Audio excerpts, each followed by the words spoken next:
창세기 강의 64번째인데요. 결단의 찰나라는 제목으로 함께 은혜를 나누겠습니다. 휘트니 할머니라고 불리는 훌다 크룩스라는 여인이 있었습니다. 그녀는 1896년에 태어나서 91세, 91살을 살았습니다. 그 당시나 지금이나 91살은 상당히 장수하는 것이지요. 훌다 크룩스는 장수한 것 때문이 아니라 인생의 황혼기에 새롭게 시작한 일로 세상에 널리 알려졌습니다.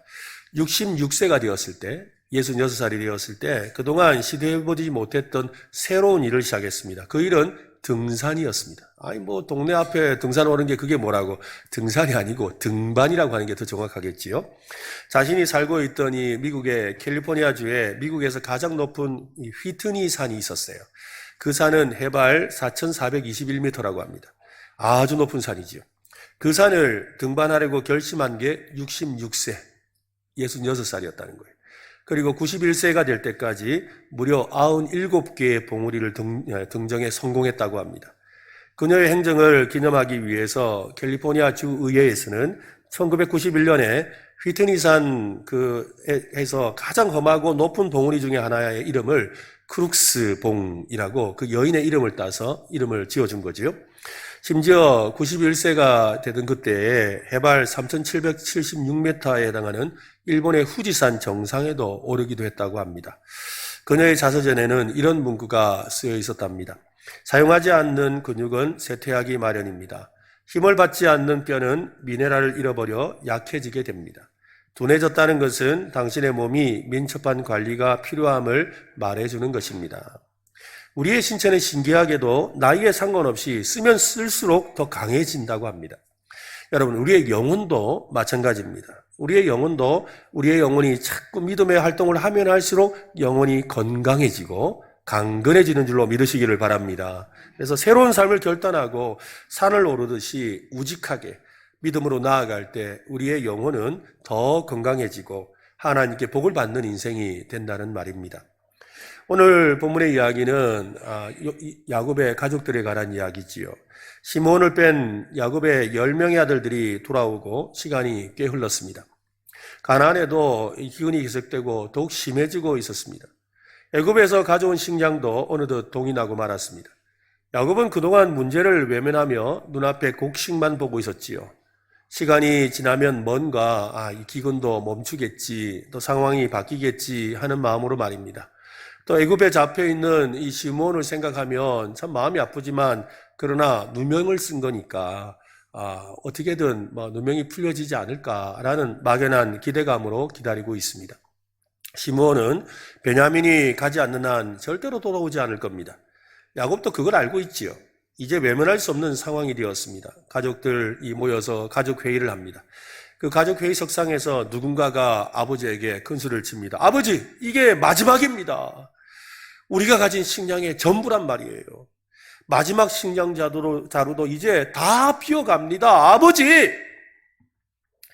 야곱은 애굽에 내려가서 식량을 구해오라고 말을 하지요. 그런데 야곱의 말에는 뭔가 빠진 것이 있습니다. 식량을 구하러 가기 위해서 전제 조건이 빠져 있지요. 뭐죠? 막내 베냐민을 데려가야 돼요. 그죠? 막내 베냐민을 데려가야 돼요. 근데 아버지가 식량을 조금 사오느라고 말은 하는데 베냐민 데려가라고 말을 하지 않는 거죠. 참도 못한 유다가 나서서 말합니다. 5절 말씀 같이 한번 읽어보겠습니다. 아버지께서 만일 그를 보내지 아니하시면 우리는 내려가지 아니하리니 그 사람이 우리에게 말하기를 너희의 아우가 너희와 함께 오지 아니하면 너희가 내 얼굴을 보지 못하리라 하였음이니이다. 야곱은 계속 상황을 거부하고 있습니다. 여전히 현실을 직시하려고 하지 않습니다. 야곱은 아들들이 애굽에서 돌아와서 처음 말했을 때 그때 또 르우벤이 자기 자식을 걸고 말했을 때도 그들의 말에 귀를 기울이지 않았어요. 됐다 하면서 길을 막아버렸죠. 그만해라 안 들을란다. 아직 그 말 하지마 하면서 길을 막아버렸어요. 수개월째 자기 아들 시므온을 찾으러 애굽으로 가는 것조차 거절하고 있습니다. 단지 요셉처럼 시므온도 영원히 잃어버렸다고 생각하며 자포자기하고 있는 것 같습니다. 유다가 던진 이 돌제꾸에 어린아이처럼 대꾸하지요. 6절을 말씀해 보면 이스라엘이 이르되 너희가 어찌하여 너희에게 또 다른 아우가 있다고 그 사람에게 말하여 나를 괴롭게 하였느냐? 융통성이 없이 왜 하필 가족에 관해서 네가 솔직하게 말을 해서 이렇게 문제가 생기도록 만들었느냐라는 거지요. 적당히 좀 숨길 건 숨기고 가릴 것은 가려도 되잖아. 그냥 뭐 형제 많습니다 이래도 되고, 아니면 여기 있는 형제가 답니다 라고 말해도 될 텐데 왜 그 말을 했느냐라고 아버지가 막 아들들을 책망하는 거지요. 그때 유다는 아버지에게 항변합니다. 아버지, 그 사람이 도대체 그런 말을 할지 우리가 어떻게 알았겠습니까? 아버지 안부를 모르니까 그냥 잘 계신데 했지요. 형제가 어떻게 되냐고 하니까 그 뭐 너무 관심을 갖고 좋아하니까 그냥 열둘이라고 말했지요. 그런데 그 사람이 그 말을 듣고 베냐민 데려오라고 할 줄 누가 알았겠습니까? 누군들 우리가 이런 상황을 일부러 만들고 싶어서 한 거 아니잖아요. 아버지가 베냐민을 특별히 생각하는 거 우리도 다 알아요. 아버지 이렇게 12명 있지만은 아버지 베냐민만 좋아하잖아요. 우리도 다 알아요. 그 말을 듣고 우리가 얼마나 힘들었을지 한번 생각해 보셨어요? 더군다나 시몬 형님은 지금 애굽의 감옥에 갇혀 있어요. 어떻게 아버지는 자기만 생각합니까? 이 유다가 아버지한테 막 이렇게 돌직구를 날린 거죠. 야곱은 지금 자기중심적인 생각으로 현실을 부정하고 세속적인 방법을 정당화하고 있지요. 그는 이기심에 사로잡혀 있는 거예요.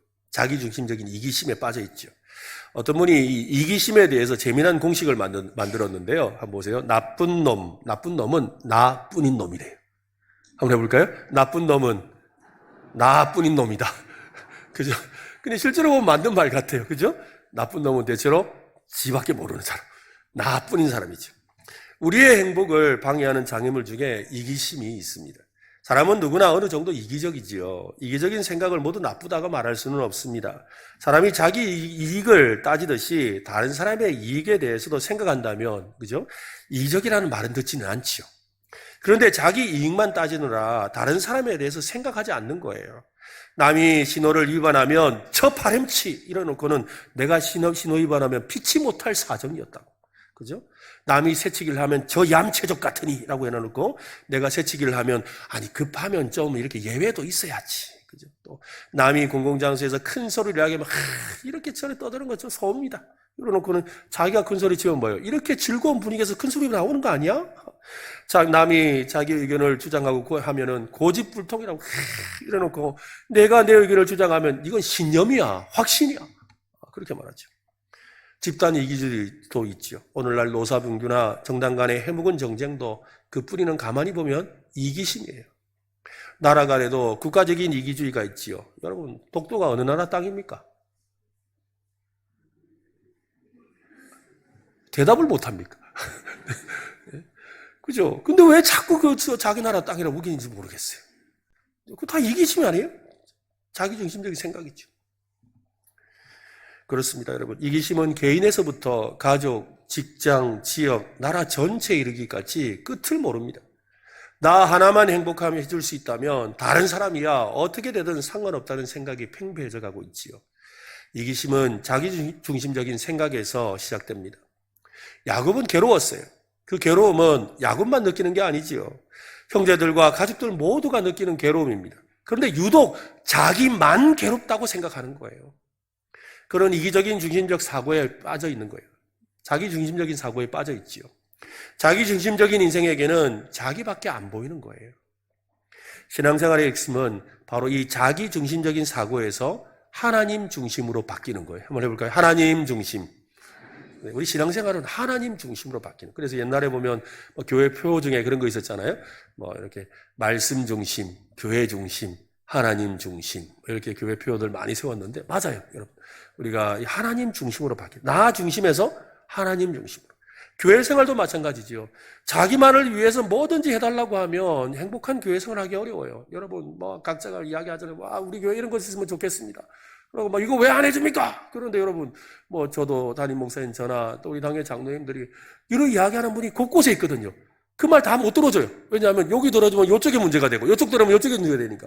그러니까 모두가 함께 잘할 수 있는 걸 찾다 보니까 어떨 때는 결정이 느리기도 하고 또 쉽게 결정을 못하고 또 주저하기도 하는 일들이 생기기도 하는 거지요. 그런 이 고충을 여러분 좀 이해를 해주시기를 바랍니다. 네. 그래서 뭐 왜 당회가 안 하냐? 너무 그러지 마세요. 고민 많이 하고 있습니다. 기도 많이 하고 있어요. 그런데 어떨 때는 그 문제를 결정하려고 하니까 쉽게 결정을 못 내리는 거죠. 왜냐하면 이쪽을 하려니 저쪽이 걸리고 저쪽을 하려니 이쪽이 걸리고 또 이러다 보면 서로 참 좋은 방법들을 찾는 데 지혜가 필요한 겁니다. 그런데 우리가 살아가면서 자기중심적으로 뭐든지 해달라고 그러죠. 어떤 분은 인간의 영혼을 병들게 하는 바이러스가 있는데 그것이 바로 이기심과 변명이라고 합니다. 우리가 겪는 이별, 또 뭐 다툼, 분쟁의 주된 원인이 가만히 보면 다 이기적인 마음이죠. 이기적인 욕심이죠. 우리가 이런 죄를 짓는 그 밑바닥에는 바로 이기심이라는 게 있다는 거예요. 우리 안에 이기심을 극복하면 멋진 인생을 살 수 있습니다. 나에게 집중하는 관심을 하나님께로 옮기고 다른 사람을 생각하고 배려할 때 우리의 신앙은 성숙을 향해 나아가게 되는 것이지요. 우리 안에 있는 이 자기중심적인 이기심을 내려놓는 성도들이 되시기를 바랍니다. 그래서 이 이기심을 극복하고 하나님의 복을 받는 여러분 되시기를 예수님의 이름으로 축원합니다. 가나안에서 이 야곱의 말은 절대적인 권위가 있습니다. 야곱이 동의하지 않으면 누구 하나 애굽으로 내려갈 수가 없습니다. 베냐민을 보내는 일은 야곱이 스스로 결정해야 될 일이지요.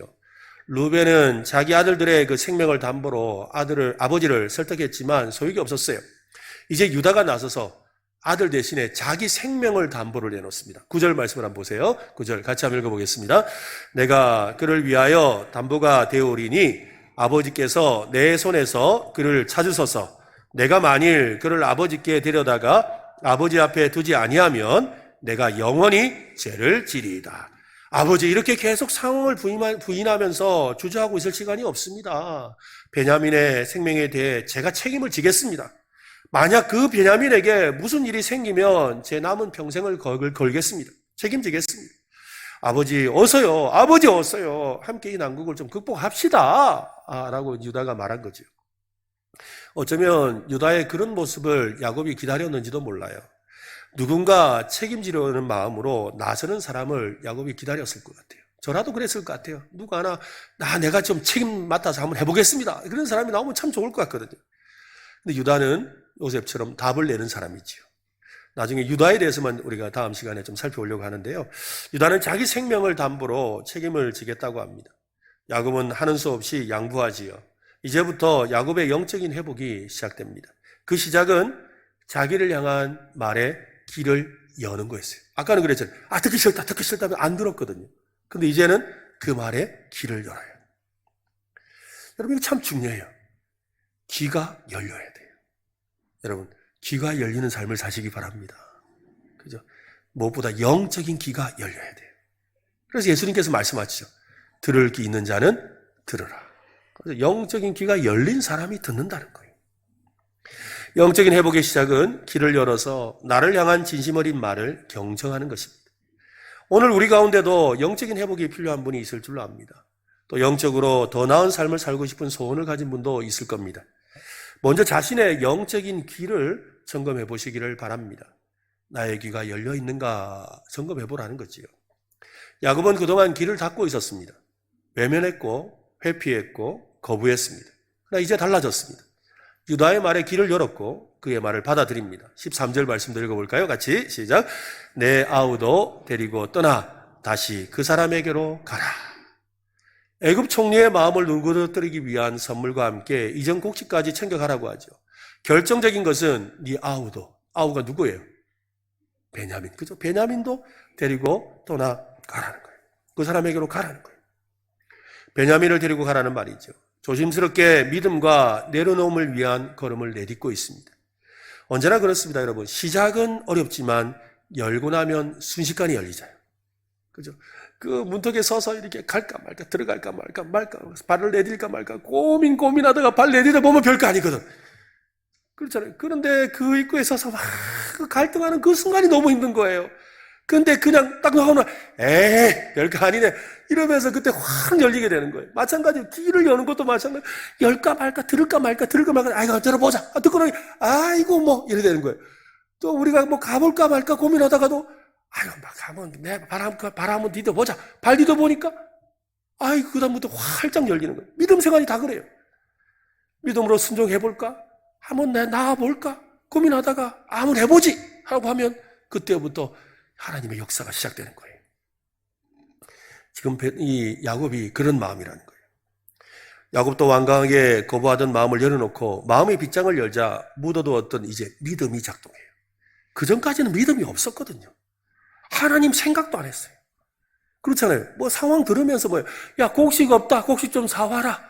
그래서 곡식 사와서 왔는데 돈은 그대로 있고 또 아들 하나 붙잡혀 가니까 그러면 그쯤 되면 하나님 하고 하나님이라도 한 번 불러야 되는데 하나님 한 번 안 불러요. 하나님 한 번 안 불렀어요. 믿음은 온데간도 없었지요. 그런데 길을 열고 나니까 믿음이 생겼어요. 15절 말씀을 한번 보세요. 14절 말씀 같이 한번 읽어봅시다. 전능하신 하나님께서 그 사람 앞에서 너희에게 은혜 베푸사 그 사람으로 너희 다른 형제와 베냐민을 돌려보내게 하시기를 원하노라. 내가 자식을 잃게 되면 이르리로다. 그가 처음으로 하나님을 말해요. 어떤 하나님? 전능하신 하나님. 여러분, 그 전능하신 하나님은 야곱의 하나님이셨어요. 베델에서 만났던 하나님이죠. 외삼촌 라반의 집에서 만났던 하나님이에요. 이삭의 하나님, 그의 아버지 이삭의 하나님이셨어요. 그의 할아버지 아브라함의 하나님이셨어요. 능치 못하실 분이, 못하실 것이 없는 하나님이시잖아요. 그래서 100세의 나이에 아이를 낳게 하신 하나님이시잖아요. 하나님의 전능하심을 이제서 고백하는 거예요. 믿음의 시작은 하나님을 믿는 것입니다. 야곱은 하나님의 이름을 처음으로 언급하지요. 그의 입술로 고백한 하나님은 전능하신 하나님. 이 전능하신 하나님을 엘샤다이 하나님이라고 하죠. 엘샤다이. 해볼까요? 엘샤다이. 네, 전능하신 하나님. 전능하신 하나님이 도와줄 것이라고 아들들에게 말합니다. 야곱의 말은 단순한 기대가 아닙니다. 하나님께 도움을 구하는 기도지요. 하나님의 이름은 하나님의 하시는 일과 관계가 있습니다. 여러분, 하나님의 이름을 좀 아십니까? 엘샤다이, 전능하신 하나님. 여호와 이레, 뭡니까? 준비하시는 하나님. 우리를 위해 준비하시는 하나님. 여호와 라파, 모든 질병을 치료하시는 하나님. 여호와 니시, 승리를 주시는 하나님. 여호와 샴마, 모든 상황 속에서도 언제나 함께 하시는 하나님. 엘 엘리온, 지극히 높으신 하나님. 여호와 샤벗, 만군의 하나님. 여호와 샬롬은 아시겠죠? 뭐죠? 평강의 하나님. 여호와 로이, 길을 잃고 방황하는 양떼를 인도하시는 하나님. 이런 이름들이에요. 야곱은 여기서 그 많은 이름 중에 전능하신 하나님을 찾고 있습니다. 지금까지 아브라함에게, 이삭에게, 야곱에게 함께 하신 그 전능하신 하나님이 자기 아들들의 나아가는 길에 도와줄 것을 믿고 있는 것이지요. 오늘 여러분의 삶에도 전능하신 하나님이 함께 하시기를 간절히 바랍니다. 야곱은 드디어 수평적인 사고에서 벗어나서 수직적인 사고를 시작합니다. 수평적인 사고는 염려와 불안과 두려움과 회피와 거짓말에 사로잡히게 하죠. 왜? 주변을 보니까. 주위를 둘러보면 아무런 답이 안 보이는 거예요. 주위를 둘러보니까 아무런 답이 안 보여요. 이게 수평적 사고. 그냥 이 사람을 보고 저 사람을 보고, 우리도 그렇잖아요. 그죠? 주위를 둘러보면 누가 나에게 도움을 주겠나? 누가 나한테 힘을 주겠나? 누가 이 문제를 해결해 주겠나? 누가 와서 뭘 해주겠나? 하고 주위를 둘러보는 거예요. 그러면 답이 없죠. 또 그 사람을 또 얻어야 되니까 어떻게 돼? 그 사람한테 잘 보여야 되니까 거짓말도 좀 해야 되고, 또 그 사람 눈치도 봐야 되고, 그 사람 눈치 보면 살다 보면은 이것저것 하다가 마음이 힘들고, 상처받고, 그래서 괴로워하고, 좌절하고, 이게 수평적 사고예요. 그럼 결국에는 그도 감옥에 갇혀 있는 거죠. 꽉 막혀 있는 거예요. 근데 여러분, 수직적 사고라는 건 뭐예요? 위를 본다는 거예요. 위. 여러분, 위에 누가 계세요? 하나님. 사람을 보는 게 아니라 하나님을 보기 시작했다는 거예요. 수직적 사고. 상황을 초월하는 생각을 시작하는 거예요. 바로 이 수직적 사고, 초월적 사고가 바로 기도예요.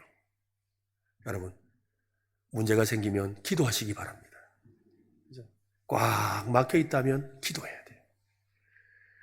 우리를 기도의 자리로 하나님이 이끄시는 거죠. 기도를 할 때 우리의 눈이 하늘을 향하고 상황을 뛰어넘는 믿음의 역사를 보는 줄로 믿으시기를 바랍니다. 선한청지기의 가정회복 이야기라는 책을 쓴 김동윤 장로님이 계신데요. 그분이 젊었을 때 있었던 이야기입니다. 미국에서 가난한 유학 시절에 아이까지 태어나서 공부보다 이 돈을 벌 수밖에 없었어요. 그래서 막 열심히 돈을 벌다 보니까 학교 등록을 안 하고 돈을 너무 번 거예요. 근데 학생 비자로 왔는데 이 학생이 공부를 안 하고 일을 하니까 이 이민국에서 갑자기 추방 명령 통보가 왔어요. 그래서 뭐 학생 비자로는 일을 할 수가 없는데 했기 때문이죠. 그래서 이민국에 가서 이야기를 했어요. 제가 형편이 이래서 그런데 곧 다시 등록을 하겠습니다. 그러니까 좀 말미를 주세요. 원래는 2주 만에 이렇게 추방을 당하는데 뭐 신신부탁을 하니까 어떻게 좀 은혜가 임했는지 넉 달의 기간, 이제 등록할 수 있는 기간까지 기다려 주겠다고 한 거죠. 그래서 이제 이 넉 달을 기다리는 동안에 이제 준비를 해서 학교에 등록 허가서를 내었죠. 재입학을 할 수 있도록 허락해 달라고 내고는, 그럼 학교에서 이제 이 허가만 나오면 자기는 학생 비자를 가지고 이제 할 수 있는 거예요. 그래서 잠깐 이제 이 캐나다로 넘어갔다가 다시 들어와야 되는 이 과정을 거치게 되었는데, 이 캐나다를 이제 차로 해서 다리를 건너가는데 이민국 그쪽에 이제 캐나다 이민국에서 출입국 관리소에서 여권을 보더니 당신 하고는 그냥 다짜고짜 그냥 감옥에 넣어버린 거예요. 그냥 감옥에 구류를 당한 거죠.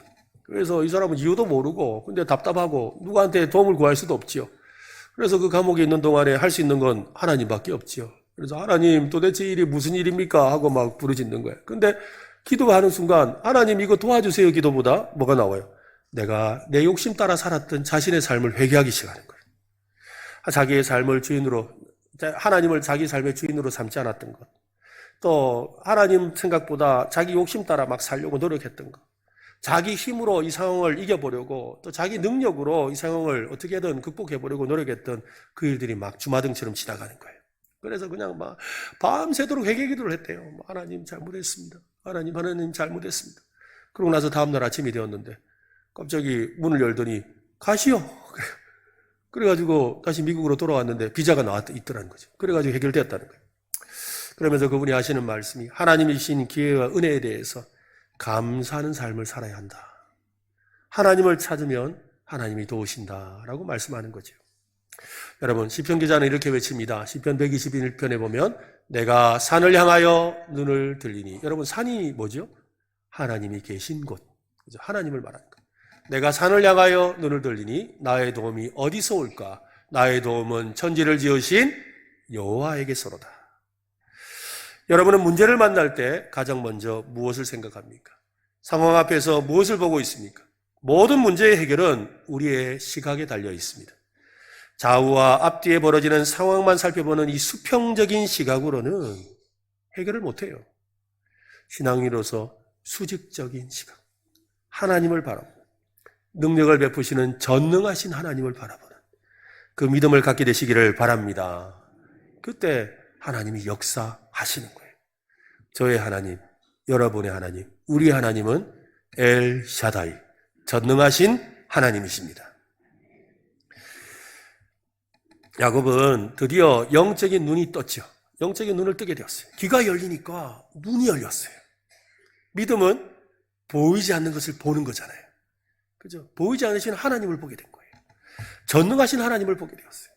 지난날 자신의 삶에 역사하신 하나님이 보였습니다. 외삼촌 라반의 집으로 가던 길에 만나주셨던 베델의 하나님이 보였습니다. 라반의 간악한 속임수를 이겨보려고 온갖 속설을 따라 교묘한 방법을 사용하기도 했지만 그때도 하나님이 결국 야곱과 함께 하시며 복을 주셨다는 것을 이제 다시 한번 깨닫는 거예요. 전능하신 하나님을 향한 믿음을 회복하니까 영안이 열려요. 오직 믿음으로만 하나님을 볼 수가 있지요. 그 믿음찬 고백이 바로 14절이에요. 또 13절과 14절을 다시 한번 읽어봅시다. 내 아우도 데리고 떠나 다시 그 사람에게로 가라. 전능하신 하나님께서 그 사람 앞에서 너희에게 은혜를 베푸사 그 사람으로 너희 다른 형제와 베냐민을 돌려보내게 하시기를 원하노라. 내가 자식을 잃게 되면 이르리로다. 야곱은 믿음의 결단을 내리고 있어요. 결단의 찰나에 문지방에 있어서 이제 더 이상 머뭇거리지 않지요. 문을 활짝 열고 믿음 안으로 쓱 들어간 거예요. 믿음 안으로. 잃게 되면 이르리로다. 야곱은 그동안 자신이 통제할 수 없는 상황으로 인해서 머뭇거렸잖아요. 자기는 뭐 어떻게 될지 모르는 거예요. 자기가 가서 해결하면 되는데 자기가 갈 수는 없어요. 근데 아들들만 보내야 되니까 더 어떻게 될지를 모르겠는 거예요. 우리도 그렇잖아요, 여러분. 내가 아이들 이렇게 공부하는 거 보면 마음에 걱정이 되고 불안한 이유는 뭐예요? 내가 차라리 공부하는 게 낫겠다. 근데 애 시켜놓고 지가 공부해야 되거든. 그렇잖아요. 뭐 남편이 가서 직장에 가서 뭘 하는데 뭐가 좀 마음에 안 들어요. 근데 어떻게 해요? 어쩔 수 없잖아요. 남편이 가서 해야 되지 내가 하는 게 아닌 거예요. 그러니까 마음이 불안한 거예요. 차라리 내가 가서 하면 문제를 해결할 것 같은데 내가 상황을 조정할 수 없기 때문에 불안한 거예요. 여러분이 지금 불안한 이유들 가만히 보세요. 거의 대부분이 그래요. 내가 내 손에 쥐지 못하기 때문에, 내가 내 생각대로 할 수가 없기 때문에 불안한 거예요. 염려가 되지요. 걱정이 돼요. 의심이 돼요. 차라리 내가 하면 마음이 편하거든. 근데 할 수가 없는 거예요. 야곱도 그렇다는 거죠. 이 상황을 자기가 통제하기 위한 방법은 뭐예요? 그냥 너희들 가만히 있어라. 내 손아귀 안에 가만히 있어라. 그건 거예요. 그러니까 너희 어디 가지 마라 그랬다고요. 근데 이제 어떻게 해요? 그들을 손아귀에서 놓지요. 나의 통제가 아니라 하나님의 통제를 받아야 됨을 믿는 거예요. 이게 중요한 거예요. 신앙은 내가 통제하는 게 아니에요. 하나님이 다스리시는 거예요. 이걸 믿으시기를 바랍니다. 하나님이 다스려 주셔야 돼요. 하나님이 우리의 상황을 다스려 주셔야 돼요. 내 인생을 다스려 주셔야 돼요. 우리 가정을 다스려 주셔야 돼요. 우리의 직장을 다스려 주셔야 돼요. 온 세상을 다스려 주셔야 돼요. 온 세상의 주관자가 되시는 하나님을 여러분 믿으시기를 바랍니다. 상황은 전능하신 하나님이 통제하시는 거예요. 그 믿음이 바로 잃게 되면 이르리로다. 이거예요. 잃게 되면 이르리로다. 될 대로 되라는 식의 체념이나 포기가 아닙니다. 뭐 이러면 잃지 이거 아니에요. 여러분. 갈등과 불신과 염려를 멈추려는 결단이지요.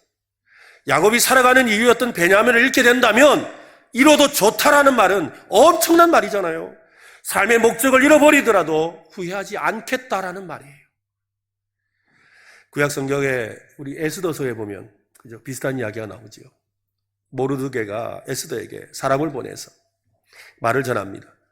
유다 민족이 죽느냐 사느냐 심각한 위험을 받고 있는데 왕후라 네가 지금 왕후라면 이 안전하게 생각하지 말아라. 네 왕실에 있다고 안전하다고 생각하지 말아라. 이런 때를 위해서 하나님이 너를 왕후의 자리에 앉혀주셨음을 넌 기억해야 된다. 에스더는 그 말을 듣고 도전을 받았지요. 그래서 가만히 자신의 상황을 생각해 봅니다. 그리고는 굳은 결심을 하지요. 에스더서 4장 16절에 보면 당신은 가서, 모르드게가 말하는 거예요. 당신은 가서 수산에 있는 유다인을 다 모으고 나를 위하여 금식하되 밤낮 3일을 먹지 말고 마시지도 마소서 금식기도 3일 좀 해주세요 라고 한 거예요. 나도 나의 시녀와 더불어 이렇게 금식한 후에 나도 3일간 금식기도 한 후에 규례를 어기고 왕에게 나아가리니 이 규례를 어긴다는 말이 무슨 말이냐면 이 당시에는 왕후가 함부로 왕에게 나아갈 수가 없어요. 왕후 내가 오늘 밤 갈게 이러면 가는 거예요. 근데 왕후가 왕에게 나간다는 것은요, 왕에게 나가요. 왕후가 왕에게 나갔는데 왕이 그러는 거예요. 왜 왔어? 이러면 죽는 거예요. 근데 왕후 이러면 사는 거예요. 이거 얼마나 무서운 일이에요. 그러니까 뭐 있는데 갑자기 왕후가 딱 나타났는데 왜 왔어? 죽어요. 근데 왕후 이러면 사는 거예요. 이거 엄청난, 그러니까 이게 보통 왕 앞에 나가는 일은 생명을 걸고 하는 일이라는 거예요. 그래서 그가 이야기하죠. 어떻게 해요? 규례를 어기고 왕에게 나아가리니 죽으면 죽으리이다. 한번 해볼까요? 죽으면 죽으리이다. 이건요 뭐예요? 죽어도 좋다는 뜻이잖아요. 내가 그 기필코 왕에게 나아가겠다는 말이에요. 거절당하면 죽게 될지도 모르지만 믿음을 가지고 해보겠다는 말이지요. 여러분, 체념이 아닙니다. 각오였습니다. 어떤 각오입니까? 하나님께 모든 것을, 심지어 자신의 생명까지도 하나님의 처분에 맡기겠다는 각오지요. 에스더의 각오는 세상의 각오와 다릅니다. 죽을 각오를 하는 것은 세상의 방식이에요. 여러분, 죽을 각오로 공부해봐라! 여러분, 이 말이 죽으라는 뜻이에요? 야, 죽을 각오로 니 뭐 좀 해봐라! 그게 죽으라는 뜻이에요? 살아라는 뜻이잖아요. 그죠? 죽을 각오라는 건요, 살자는 뜻이에요. 거기에는 어떤 죽음도 없어요. 결사각오 적어놓은 사람 치고 결사각오해서 죽는 사람 못 봤어요. 죽을 각오라는 뜻이지 누가 죽어요? 안 죽어요. 죽을 각오는 결국 살기 위한 각오일 뿐이죠. 그러나 에스더는 정말 죽으려고 하는 겁니다. 죽을 각오가 아니라 죽겠다라는 거예요. 기꺼이 자신을 죽이겠다는 거죠. 내가 죽어야 한다는 겁니다. 내가 죽을 때 수많은 사람이 생명을 누리게 될 것이라는 믿음이 있지요. 에스더의 모습에서 예수님의 말씀이 생각납니다. 마태복음 16장 25절, 누구든지 제 목숨을 구원하고자 하면 잃을 것이요 누구든지 나를 위하여 제 목숨을 잃으면 찾으리라. 이 말씀을 믿으시기를 바랍니다. 내가 죽으면 살아요, 여러분. 죽는 척에서 문제가 되는 거예요. 내가 죽으면 살아나요. 내가 죽어야 살아난다고요.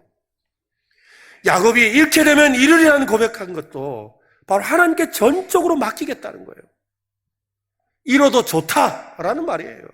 잃겠다라는 말이에요. 하나님밖에 나를 도와줄 분이 없다는 확고한 그런 믿음의 고백이지요. 여러분, 믿음은 각오하는 거예요.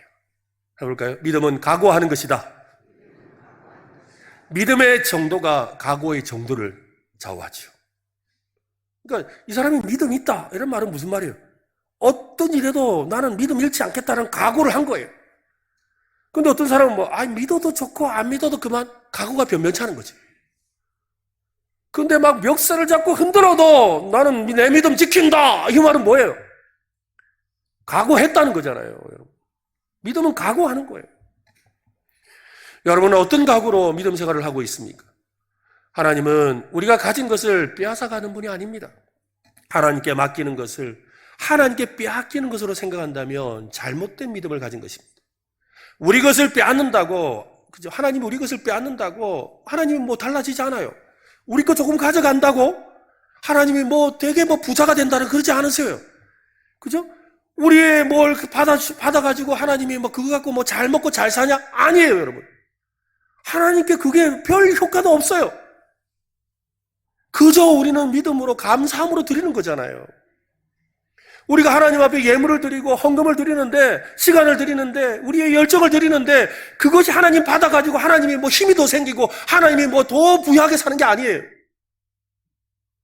사실은 하나님께서 우리에게 그것을 가져오라고 하시는 이유는 그것을 우리가 하나님께 내어드림으로 말미암아 그 내어드림의 그 빈자리에 하나님이 갑절의 복을 주시려는 거예요. 그거 베냐민 움켜쥐고 있어서 아무것도 못 받고 있는 그 인생을 베냐민 내어드려서 더 큰 복을 받게 하시는 하나님의 은혜라는 거예요. 여러분, 이 진리를 깨달으시길 바랍니다. 이 진리를 깨달아야 돼요. 엄청난 진리예요. 하나님의 풍성한 복을 받는 여러분 되시기를 바랍니다.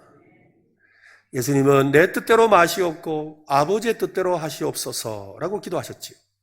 겟세마네에서 하셨던 이 기도는 누구의 뜻이 우선되어야 하는지를 말해주는 거죠. 어떤 분은 이 기도를 내려놓음의 기도라고 합니다. 하나님의 뜻 앞에서 자기 뜻을 내려놓는 기도지요. 하나님의 뜻을 우선해 두는 기도입니다. 야곱도 바로 그런 기도를 하고 있는 거예요. 잃게 되면 이르리로다. 뭐예요? 잃게 된다 할지라도. 그 옛날 우리 할아버지가 이삭을 바쳤는데, 그때 하나님이 이삭을 죽여도 다시 살릴 걸 믿었는데, 베냐민 잃게 돼도 하나님이 살려주실 것이다. 그런 믿음이 생긴 거예요, 여러분. 그런 믿음이 생긴 거라고요. 그래서 전능하신 하나님이라고 하는 거예요. 우리 중에도 결단의 찰나에 있는 분이 있습니다. 개인적인 문제든 가정의 문제든 직장의 문제든 교회의 문제든 결단의 문턱에 서 있는 분이 있다면 이 시간 믿음을 구하시기를 바랍니다. 한번 따라해볼까요? 믿음 주세요. 네. 하나님 믿음 주세요. 네, 그죠? 포기하지 못한 채 머뭇거리며 결단하지 못하도록 만드는 것을 잃게 되면 잃더라도 하나님을 포기하지 않는다는 믿음의 각오, 결단을 하시기를 바랍니다. 지금 누구도 통제할 수 없는 상황을 하나님께서 다스리시도록 내어드려야 합니다. 우리의 영혼의 길을 여는 믿음을 구해야 되죠. 그래서 이 수평적인 사고, 주변 있는 상황을 보면서 답답해하는 이런 상황이 아니라 그것을 뛰어넘는 초월적인 수직적인 믿음을 갖고 살아가는 여러분 되시기를 바랍니다.